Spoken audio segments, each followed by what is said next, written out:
Rand, thank you for being here. Welcome to the show.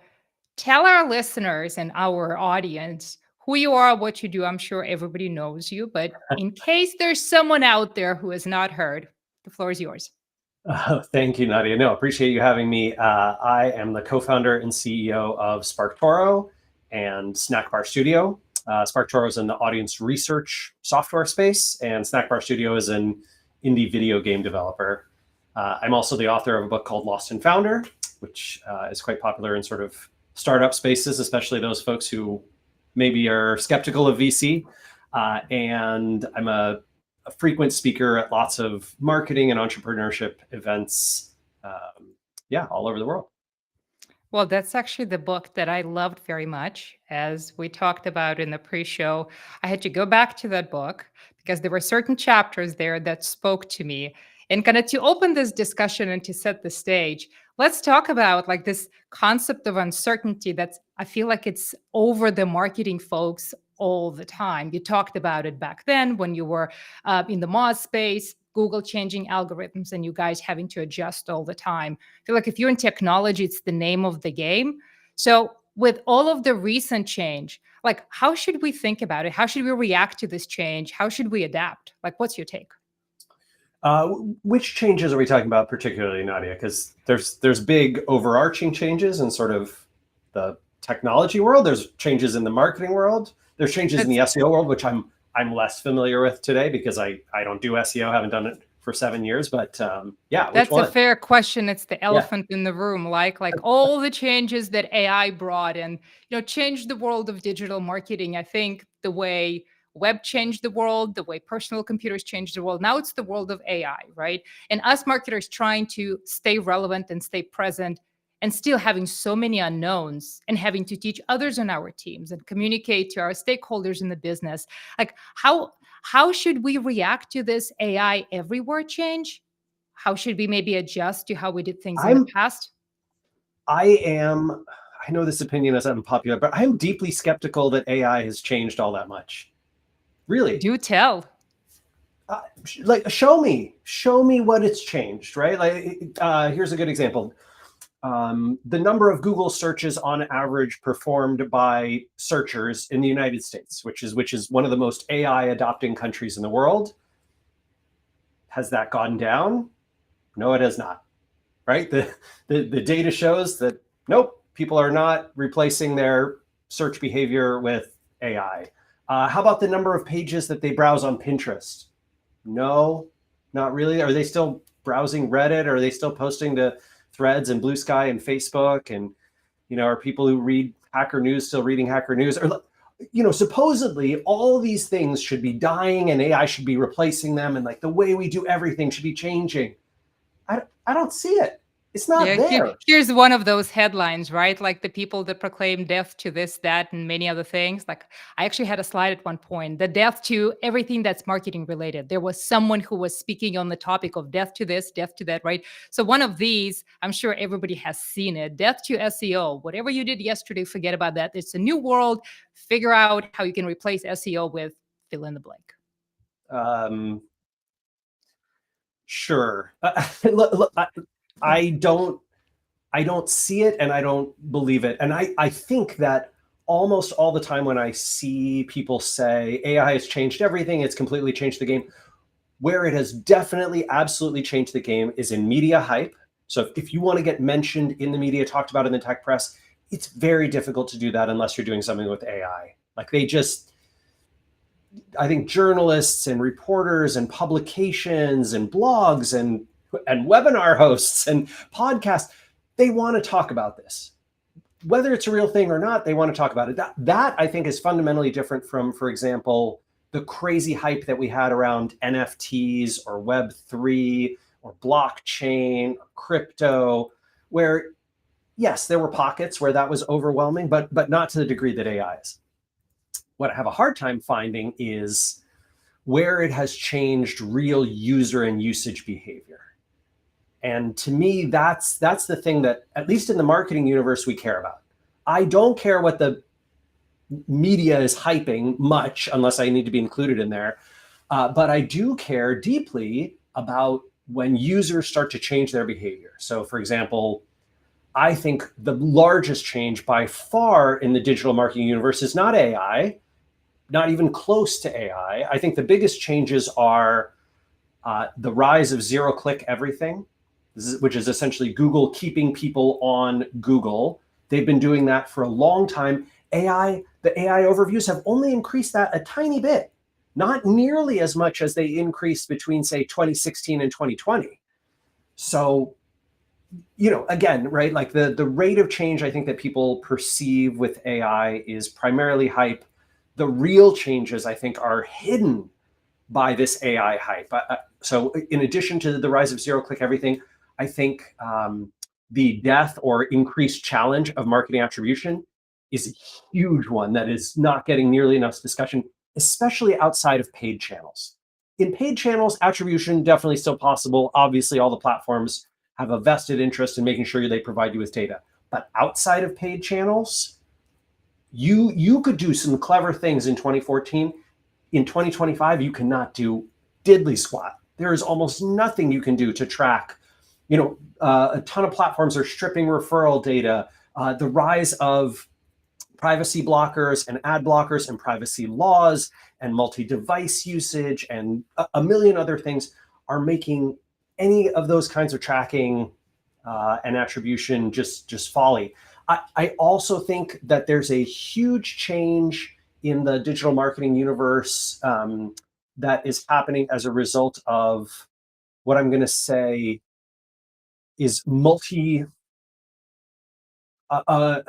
an increased consideration of multi-channel use. So even though Google and Facebook, I think for 10, 12 years, they're really dominated all time and attention online, it's actually breaking apart now. We are seeing fragmentation, and I think that's a really good thing. Part of that is AI, right? There are people who are using AI tools, especially high revenue target B2B folks. So that's creating a change. Anyway, this is a very long way to answer your question of show me the numbers. I'll believe it when it changes. Actually, I have a field test to prove your point about some of it being the hype. I remember in early 2024, if you include AI in the subject line of your email, your open rate and your click through rate would go through the roof because FOMO was real. Everybody wanted to know what it is. And then I guess the wave of everything AI related, all the news and the speculations and hearsays came at us so hard, people just ignored and tuned out. They don't want to know anymore. They want something refreshing, and I think you just gave it to our audience, where you're saying the hype is overrated. They're like, please do tell us more, because we've had so much of it. It's nice to know we don't have to keep up with all of the information that's out there. But you also said a lot that I want to unpack around all of this, what you call search engine optimization versus search everything optimization. It's a very interesting approach in kind of broadening what it is that we should think about. So talk to us about that. I got a couple of slides that I clipped from your blog. So walk the audience through like how you think about this. Yeah. So rather than search everything, I would say I really like the term. I think this was first used by, was it Ashley Little? I want to say that's who first came out with it, called Ashley Little, search everywhere optimization. And the reason that I like and recommend this term, and I think that some of these early adopters who are using it are wise, is because of the fragmentation we just talked about, right? So historically, when people needed to search for information on the internet, they went to Google, Bing, Yahoo, DuckDuckGo, maybe a little bit AOL, and Google was 90% plus of that. Today, there is a lot of behavior where people go to Reddit first, or they go to Amazon first, right, in e-commerce, or they go to Instagram first, or they go to TikTok first, or Pinterest. And I think when you look at the actual user behavior of sort of users around the world and here in the United States, you see that those platforms are actually considerably bigger than ChatGPT, Perplexity, Gemini, Claude for searches. AI tools are getting used often for a wide variety of generative tasks. Generative tasks are different than I am searching for information about this thing. I need to buy theater tickets to my friend's show in New York. I want to see what the best hotels in Osaka are. I am looking for slip-on shoes for my grandfather. I want to compare That's so sweet. radiology treatments, right? Like all of those kinds of things are searches. Some people are replacing some of their searches with, conversational discussions with chatbots, which is fine. There's nothing wrong with that. Sometimes they work well, sometimes they don't. Sometimes you go back to Google. Uh, and a lot of people are not replacing them with those. Like I mentioned, if AI was taking market share away from search engines, we would see the number of searches that people perform on Google going down over time. You would see Google's advertising revenue drop. You would see Google's stock price dropping. None of those things are true. It's just not there, right? And we can prove it in the clickstream data. So, SparkToro, you're showing a little SparkToro chart here. SparkToro is powered by clickstream data. It's a big panel of millions and millions of people, all the URLs that their devices hit. Chatbots are most prevalent on desktop, not mobile, because it's a real pain to use a chatbot on mobile, which I think is one of the considerable limitations of the tech. But when you look at desktop data from clickstream panels, you're like, gosh, those AI tools are quite unpopular for search activity. So this is why I like the search everywhere optimization as opposed to AIO, GEIO, They love EIEIO. their acronyms. They love their Oh my God. acronyms. I think people really, really want to be associated with coming up with an acronym. Like they're just they're so Yeah. excited to have that. And it doesn't matter. No one knows. I can't remember who created the acronym SEO. It was somebody in the late 90s on one of the message boards, but I don't think that person gets any credit for it. I I suspect the just same thing would be true here. Yeah. I just recently heard someone put it this way on a podcast where he said people assume that complexity equals intelligence, hence the extra letters in the alphabet soup, but it doesn't. Right. But that's besides the point. That's like the acronym flood. Yeah.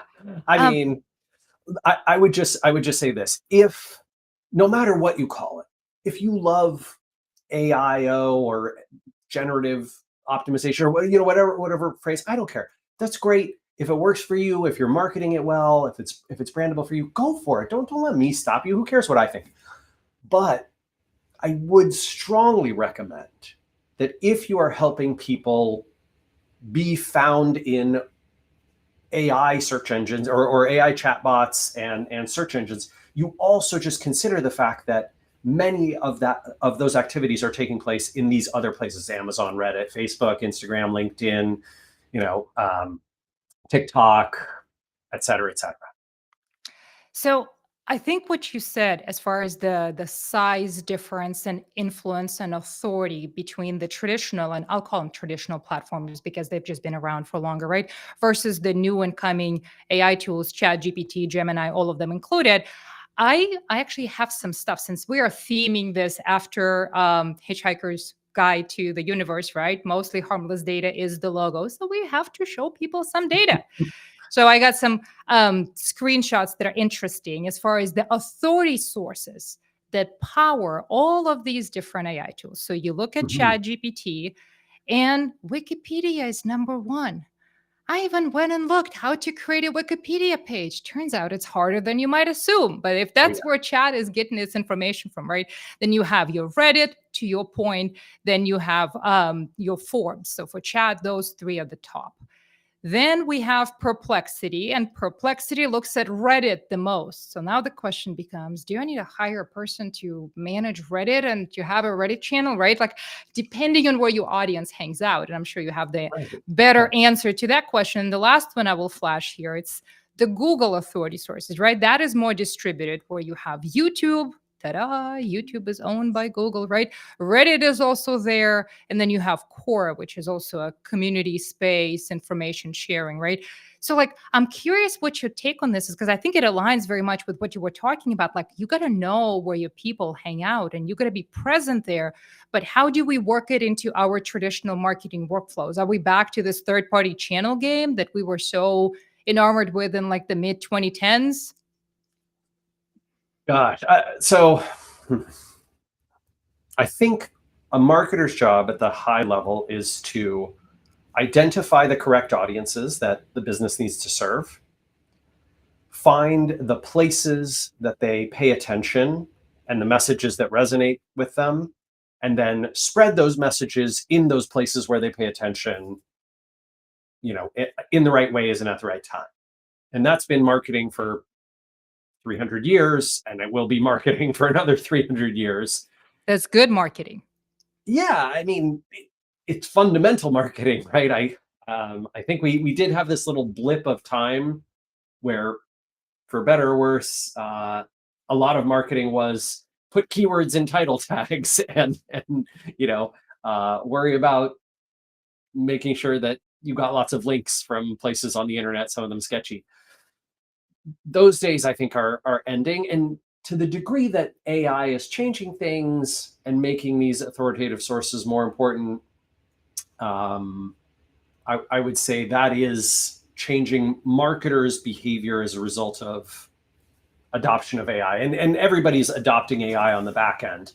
I will say this, Nadia, I have some skepticism about these charts, which is the pie chart format suggests that these, 9, 10 sources represent 100% of where all information from Google comes from. Actually, fair.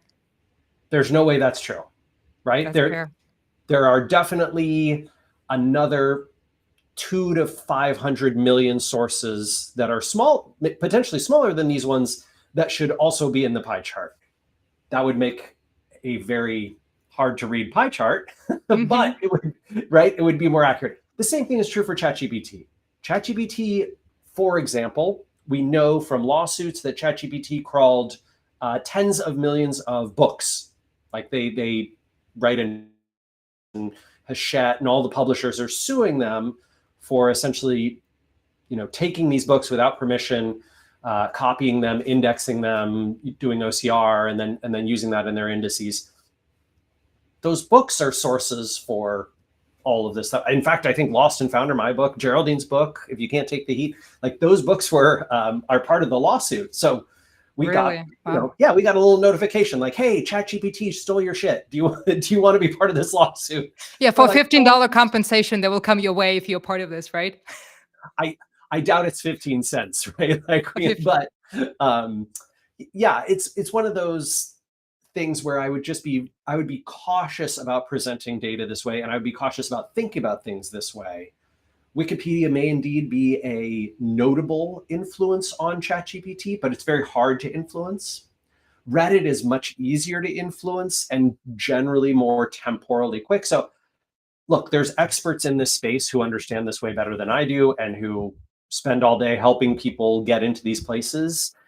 I would recommend turning to one of them. There's a great example on LinkedIn where Gianluca Fiorelli, who's a consultant in Valencia, Spain, he was showing examples of basically changing ChatGPT and Perplexity results, in days by doing, small amounts of changes on websites and press releases and some media stuff.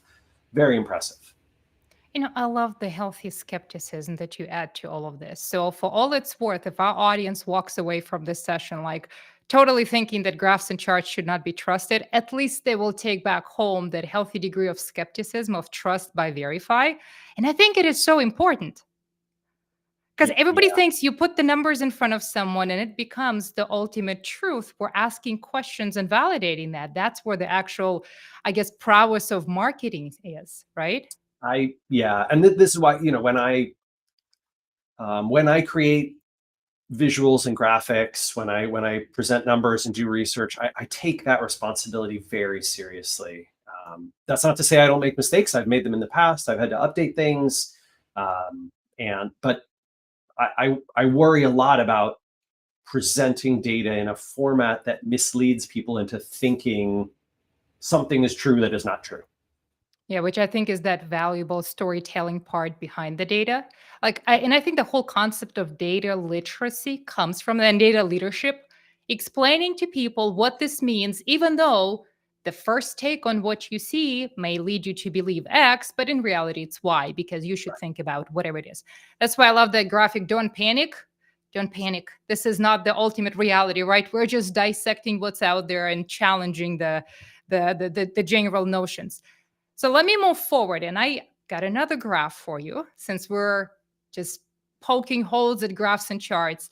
This was a HubSpot survey. They surveyed over 300 marketers and they said, what are your top priorities for the upcoming 12 months? And again, the survey science, I respect the people that go to, economics degrees and survey science degrees, but there's always that sample size and what's a little bit kind of, on the borderline of how it could turn out. But here, what shocked me is that the increasing traffic being the top goal for most of the people, like if you said it's a borderline for some of these, like that would not be it, right? It's a clear outlier. And I grew up in the world where, I was a Moz user. I had a boss who told me, if you don't see that in Moz, don't come to me with your update. It has to be in Moz. So that was like the beginning of my digital marketing career, right? And we monetized traffic. Your waterfall started with top of the funnel traffic. It's changing now. So how do we translate what we're seeing on these charts to how we should talk to our leadership, how we should set expectations in case things do go a little sideways? Well, so a few things about this. One, I trust these charts. I think they are almost certainly We found a chart you trust. Yeah. So HubSpot's survey methodology, which I looked into because I wrote about this particular chart, I liked very much. 318 marketers is a reasonable sample size. I don't think it's unlikely to change plus or minus more than 10 or 20% if you were to survey 3,000 or 30,000 instead of 300. And this is a good question. If you ask people what their top priority is, especially professionals in a field from a trusted source, you will generally get accurate answers. I think there's a good survey use case.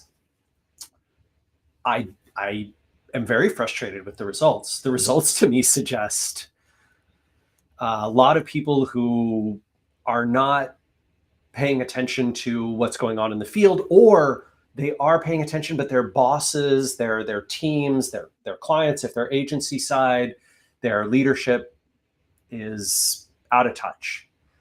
You know what it really speaks to me on, Nadia, is what we talked about previously, with the AI adoption, how a lot of it is hype.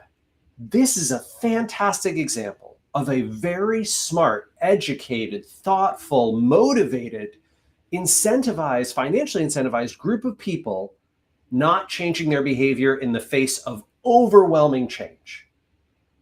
I bet you all 318 of these people recognize that Google is sending less traffic than it did years ago, that Facebook is sending less traffic, that YouTube is sending less traffic, that Reddit is sending less traffic, that LinkedIn is sending less traffic, that OpenAI sends no traffic, that Perplexity is sending very little traffic. And yet their priority is traffic. I also bet all these people understand that traffic should not be conflated with sales, and that they're rarely directly correlated, and then that correlation is diverging. I bet all of them understand that, and yet the priority stands. Because change is hard, and change takes a long time. And so if you're telling me, the AI world is going to upend everything, I'd be like, what's there's a famous quote, I can't remember who said it, that everyone overestimates how much technology will change in 3 years, but underestimates how much it will change in 20 years. I think AI is a great example of that. I can't, maybe it's 3 and 30 or 2 and 20 or whatever it is. AI is a great example of that. And this is a great example of that as well. Traffic is a bad priority, especially, it's never been a worse priority than it is in 2025. And yet here it is being number one. It's a bad priority both because it's so much harder to get than it was. Less of it is coming to you. And so increasing it is going to be much more difficult than it was in years past. And also The reason it's more difficult is not because the traffic that is converting, right? The people who want, I mentioned theater tickets, right? I'm buying theater tickets to a play in New York. The research that I do around that might exist on, I could do that research on Reddit, see what people think of the show. I could go to Yelp. I could go to ChatGPT and get summaries. I could go to Google News and see what all the headlines are saying about it. I could go to media sites and YouTube and all these places. And then when I'm finally ready, I go to the theater's website and I buy the ticket. Their traffic is going to be way down, right? All those 15 tasks that I did to research, I don't go to their website anymore like I did 10 years ago. But I go to their website when I buy. Do they really care? Did they need those 15 visits before the purchase? No, they didn't.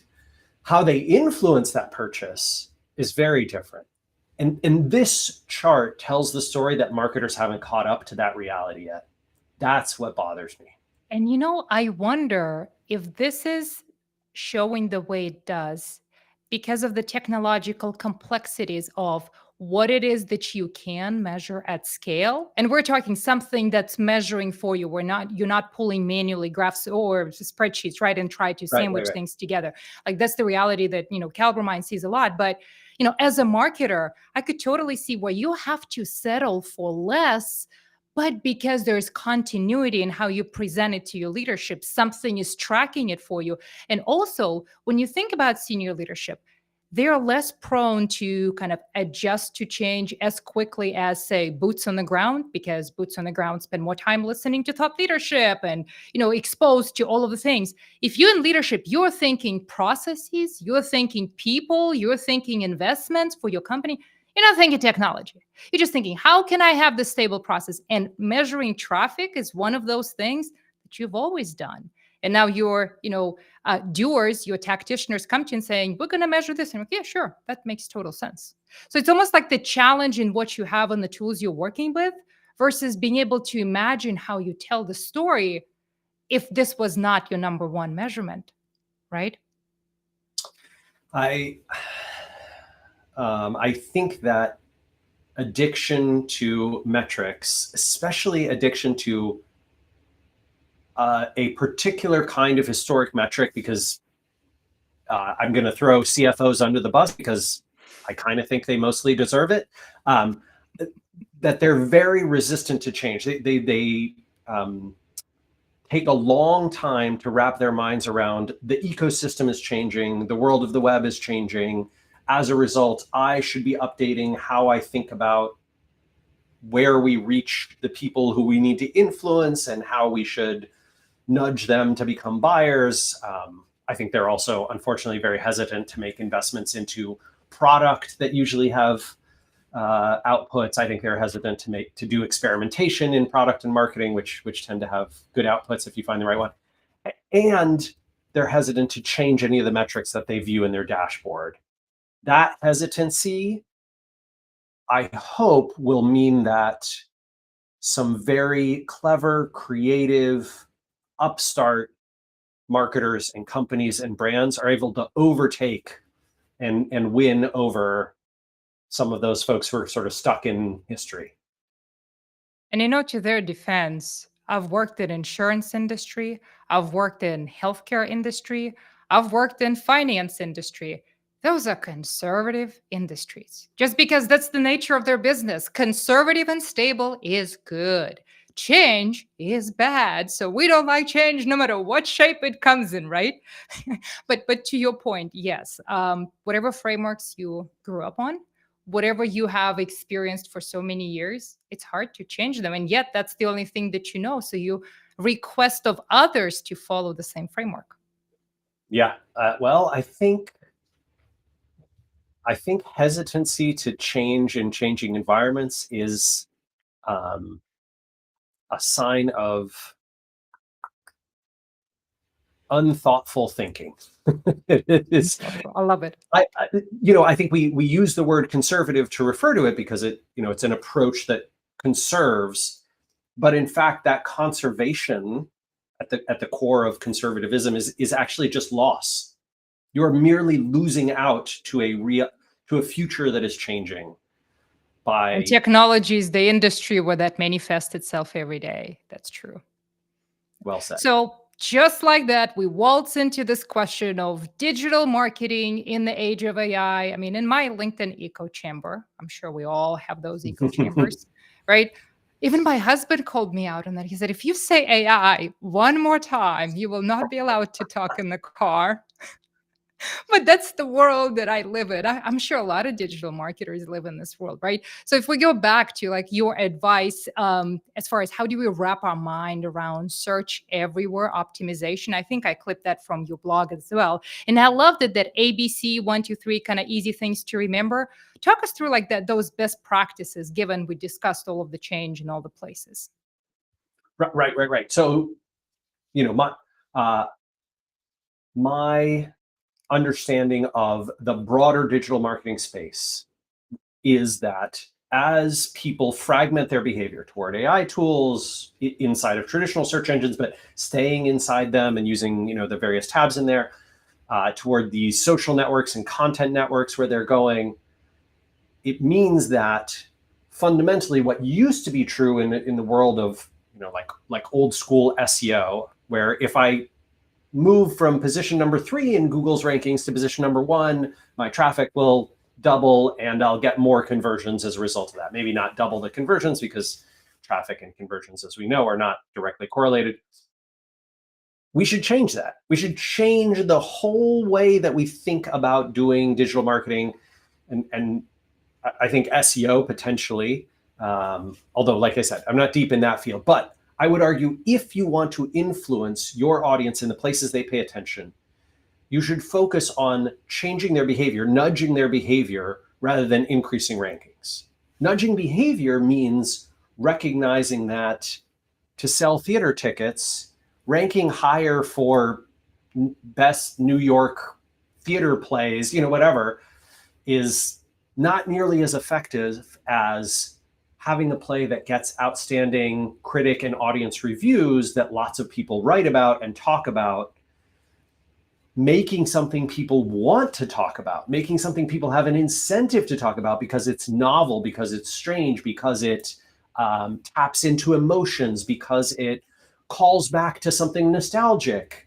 The play I'm going to see that I was talking about is, it's called Whatever Happened to the Bennett Girls. So it leans on people's association with the Pride and Prejudice characters from the famous book and movie, the Jane Austen book. Clever, right? It's like doing something nostalgic but in a new way, and I think it's supposed to be quite progressive and feminist in its thinking around this. Awesome. Like, great. It's something that people will want to talk about. The reviews aren't out yet because it doesn't open until September. But if they can get great reviews for it, then they have something that people want to talk about, and it has these associations. Now they're nudging behavior rather than increasing rankings. That is a different way to think about marketing. Increasing rankings was like, how do we get more links? How do we optimize the page for content and text more? Those kinds of mechanical sorts of marketing will not be nearly as effective. Also, AI does change this, right? Like, Nadia, we know, you and I know that AI is primarily a word or a token predictor system. So if someone asks ChatGPT or Gemini or Google, which is surfacing AI overviews, what are the best plays to see in New York this fall? If best play, the best new play in New York this fall, this autumn, you should go see, if words like that appear around this play, that will not only nudge behavior, it will also increase rankings or visibility. The second one here is measure success on influence, not traffic. So to the degree that you can influence people to buy tickets, come to the show, write about it, talk about it, say nice things about it, those are our success metrics. Traffic is we might as well look at it, right? But it's kind of a vanity metric. Like, it tells us how many people came, but that's like saying, hey, how many people walked down West 86th and saw our signage on the billboard at the West End Theater? I don't know. Like that. Well, if there's a big event going on at the Museum of Natural History down the street, like we might get You an can make an increase in, assumption. yeah, like traffic. We're gonna get more traffic, but that doesn't necessarily sell more tickets. And C, be in the places your audience pays attention. So if you know for a fact that not a lot of theater goers are asking AI tools about which theater they should prefer, and instead they're reading, Playbill and Variety and the New York Times and whatever, well then, heck, what are you doing optimizing for AI? It's the money Go- New York Times. Go to the places that your audience pays attention to. And those might be very niche publications. It might be a podcast, it might be a YouTube channel, it might be an Instagram influencer. Be present in those places. That is what the job of digital marketing is today. I love this common sense approach. And I heard Gaetano Dinardi recently talk about the death of top of funnel, right? In a dramatic fashion. Like, we love drama because drama is entertaining. That's why we watch TV shows, right? We want drama. So, and he had this very interesting concept, which to me was not new. But he said for a lot of people, that's definitely something they have to shift their thinking around, where the top of the funnel, he called it tire kicker traffic, is dead. But who cares? Because they were not going to buy from you anyways. If you're trying to get more of that, by the time it filters down to relevant people, which, again, speaking of tools, in Google Analytics, you could not tell who is relevant. Google Analytics would not show you what domain they came from, what company they're associated with, like all of those firmographic and demographic, right? And to me, that became obvious when, ironically, the ABM platforms came about, because that's pretty much the concept behind when would account-based marketing work. It would work where you take a set audience, which is a subset or a subset of your bigger total addressable market, and you hit them with whatever it is that you want to tell them, right? Right. So when you think about the traffic, in numbers at this one specific organization I worked in, the total traffic to the site monthly was 25,000 people. And out of those 25,000, what I figured out, only about 3,000 were from relevant accounts, right? So do I care about the 22,000 delta? I really don't. But at the time, somebody else cares. Like, we need more traffic. We had a drop, the 25,000 and now 17,000. What happened, right? So to your point, I think thinking about the channels and investing smartly, that's probably the name of the game tomorrow. So maybe I should forego my Wikipedia plan, but invest in my Reddit plan. Yeah, potentially. Look, this is, what marketers' favorite answer to everything is, right? Nadia? Probably like lawyers, it depends. It depends. It depends is our favorite answer because it is the correct answer. It is the only accurate answer. It depends on your business. It depends on your product. It depends on your audience. And so, this is why Amanda and Casey and I are so passionate about audience research. Like, we think that in order to do a better job of marketing, you must understand who your audience is, where they pay attention, what they care about. If you don't know those things, you're shooting in the dark, right? You're just hoping that, hey, by hitting the few big platforms, like maybe I'll get lucky enough that some of my audience will use those, and so I'll be fine. And it can work, but it's not nearly as effective as knowing where they pay attention, being present in those places with the messages that they care about. To me, actually, that's a logical extension of your lifelong saga of figuring out how to find people, the right people at the right place online, right? You started with Moz, where keywords were the intent. Then intent changed. Now we're going back to it, but kind of from the roundabout way, trying to figure out what matters to them based on where they hang out. I love that. Let's talk about we kind of started talking about the relevance of searches and kind of, again, building on that intent. How many people come to ChatGPT for a specific, give me the final answer, and how accurate that answer would be versus more generic, more synthetic, more aggregate of everything that's out there, right?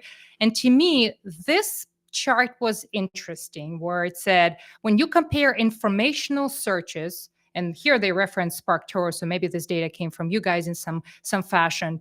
But traditional search, they referenced, 53% is informational search. When you compare that to AI, it's about 30% or 33% here, right? But you also have this 37% block of generative search, which is probably broader, no intent or low intent, and no intent at all. So, like, again, the volume might be there, but are those the relevant people? Well, and the answer is it's much harder to know on generative AI tools than it was on Google, because you don't get the keyword data, even if you pay, right? Like, you can get a Maybe they'll chat come up with GPT. a SaaS product, but they will give you insights and analytics. I mean, imagine how much money there is. If you get I insights of who searched suspect, for you, yeah, I yeah. suspect that someday the AI tools will start to say, hey, SparkToro, your brand was mentioned in our answers 12,600 times last month. Do you want to see data about the conversation? They won't share the full conversation, but they'll like share some insights about the conversations where you came up. That wouldn't surprise me at all. And then you pay them for that privilege. That wouldn't shock me. But in the short term, where you have no insight into these, I think the real question to me is, if ChatGPT and the other AI tools didn't exist, you would still have an extremely strong incentive to do all the things that you should do for AI optimization, whatever you want to call that. Be present in the media sources that are influential in your space and broadly on the internet. Who doesn't do that? Why would you not do that? Do it in ways that associate your brand with the concepts and topics that people in that space care about. Again, who doesn't do that? Why would you not do that? Do good PR. Make sure that the content on your website is accurate and relevantly connects things that people care about and the problems they're trying to solve in natural language that can be processed by a human being or a chatbot, and associates with your brand. Again, you really need to do those things. So, when I look at this kind of stuff, I don't know, all the AI visibility feels like icing on the cake that you should have already made. Like that cake should have been made. I guess if you're using these sorts of charts to convince your boss or team or client, like, hey, I know you don't care about how people actually behave, and I know you're not willing to do the right thing just on faith, but what if I say the word AI and show a chart with things that say AI? Will you then invest in these things that we already should have been doing? And sometimes the answer is yes. That sucks and it's frustrating, but if you need that firepower in your arsenal to make the Gotta do what you case, gotta do. do what you got to do. Yeah, it's funny. There's actually a saying, if you torture the data enough, it will tell you what you want to hear. That pretty much applies to this. So I Yeah. feel like, as we get to the end of this conversation, I want to ask this one question, which I swear I heard on every corner in the pavilion events this year on LinkedIn, this concept of brand versus demand. And I know it's Hmm. different for small guys versus big companies. And I expect most of the audience here being from larger companies and enterprises. And I know that when you don't have this brand recognition right off the bat, building the foundation in advance before AI kind of becomes front and center, it's more difficult to be present, to be referenced, to be named on all those platforms.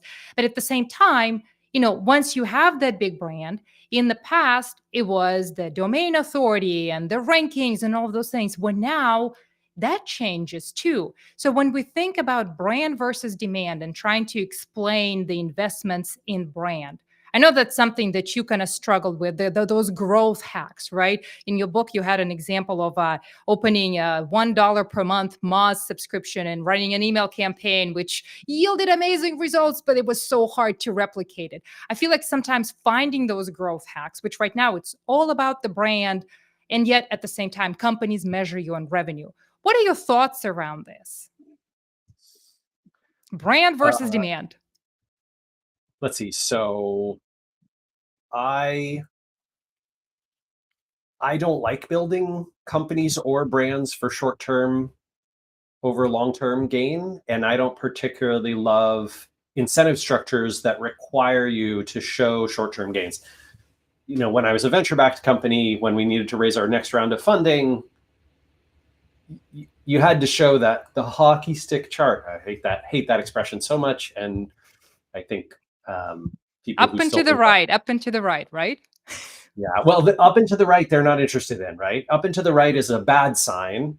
They want, exponential style growth, because only that suggests that you are a worthy venture investment.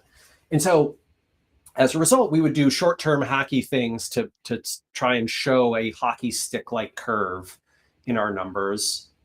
Almost always unsustainable, like the $1 promotion that you mentioned. Almost always had negative ramifications that were worse than expected, and they always, always, always took bandwidth away from the real goal, what the real goal should have been, which is build a better product that serves people in the way that they want, with the features that they want and the visuals that they want, and then make that product more accessible to them and show them how it solves their problems, speaking the language that they speak in the places that they pay attention.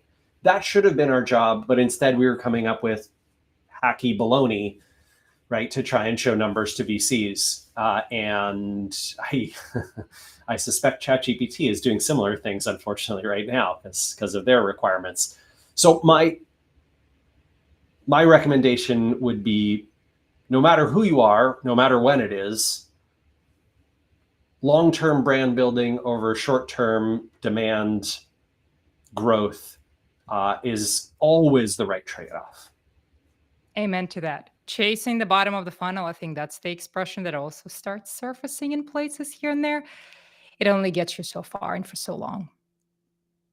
Yeah, I mean, look, if you're going to go out of business next month unless you make 50 more sales, like, okay, I get it. Go make 50 more sales. Sure. I have lots of empathy for that. I've been in that situation myself. In almost every other circumstance, I would urge you to invest in long-term brand and be willing to make investments that won't pay off for 3 years, 5 years, 10 years. No, this is fantastic. Any parting words of wisdom as we wrap up? We talked about many different things, maybe something to send our audience into the next day with. Gosh, I think I know I it's a think tough that question. I'm sorry for putting you on the spot. no, there are a lot of competing demands for your attention as a marketer. I think there's a lot of incentive for thought leaders and platforms and businesses that have something to sell you, to tell you something that aligns with their particular interests and model. And it is hard to keep your head above water and identify signal amongst all that noise. I would just say that anytime there is a huge swell of discussion around something, AI being a good example right now, but there are plenty of others, it's almost always hiding some realities and truths behind it. And I think one of the best things you can do for your job and for your career and for your work is to identify those.